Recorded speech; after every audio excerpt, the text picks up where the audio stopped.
रेणुका की शादी कुछ ही दिनों पहले शास्त्री नगर में हुई थी। रेणुका बहुत ही आलसी लड़की थी। वो दिन भर बेड पर सोती रहती या फिर मैगजीन पढ़ती रहती और घर के काम भी धीरे धीरे ही करती। एक दिन उसकी सास उसके पास आती है। बहू, आज बेसन का चिला बना दे, बड़ा मन कर रहा है। हाँ मम्मी जी, बनाती हूँ थोड़ी देर में। थोड़ी देर में? अरे थोड़ी देर में तो रात के खाने का वक्त हो जाएगा बहू। अच्छा मम्मी जी, तो फिर आप रात का खाना ही खा लीजिएगा ना। हे भगवान, कैसी आलसी बहू मिली है मुझे, हर काम को बस टालती ही रहती है। रेणुका दिन भर बस आलस पना ही करती रहती। एक बार रात के खाने पर सब बैठे हैं तो रेणुका का पति कहता है, अरे ये क्या, आज फिर से करेला? रेणुका, हफ्ते में तीसरी बार ऐसा हुआ है कि करेला बन रहा है। कुछ भी बना लिया करो। अरे इतनी सारी सब्जी मिलती है मार्केट में। हाँ, पर अब कौन मार्केट जाए और सब्जी लेकर आए, इसलिए जो था घर पर वही बना दिया। बहू, फ्रिज खोल कर देखती तो पता चलता कि सारी सब्जियां रखी होती है, पर तुम्हारा आलसपन खत्म हो तो तुम्हारी नजर जाए ना। विशाल कमरे में आकर रेणुका से पूछता है, रेणुका, मैंने कहा था तुमसे कि मेरे लिए रुमाल ले आना। मेरे सारे रुमाल खराब हो गए हैं। तुम ले आई क्या? आज नहीं गई, कल ले आऊंगी। ओफो, पिछले 4 दिनों से मैं यही सुन रहा हूँ। बिना रुमाल के ऑफिस जाना पड़ रहा है। तुम तो बहुत ही आलसी होती जा रही हो रेणुका। आपको रुमाल की जरूरत है ना, तो खुद ही खरीद लीजिए ना। हाँ, अब वही करूंगा। तुम्हारे भरोसे बैठा रहा तो कुछ नहीं होगा। एक दिन दरवाजे पर बेल बज रही होती है और रेणुका सोफे पर बैठी होती है, पर आलस में दरवाजा खोलती ही नहीं। अरे बहू, कितनी देर से बेल बज रही है?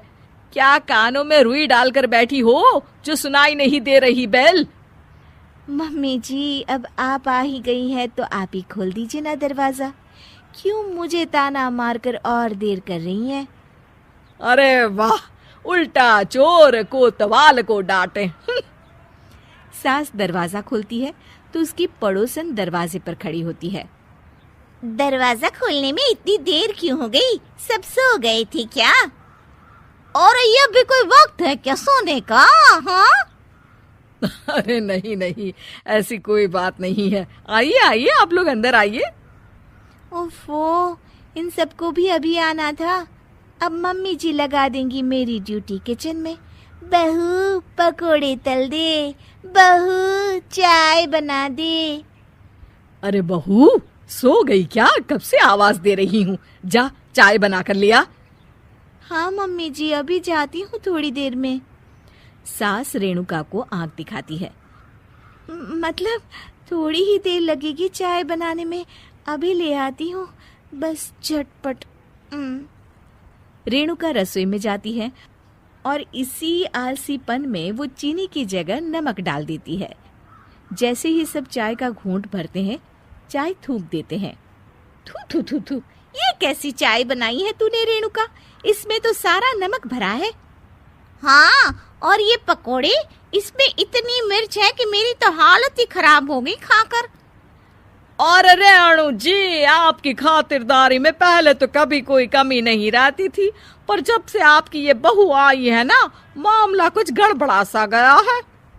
हाँ हाँ, जहाँ आप इतनी एक्टिव हैं, वहीं आपकी बहू एकदम आलसी, एकदम राम मिलाई जोड़ी लगती है।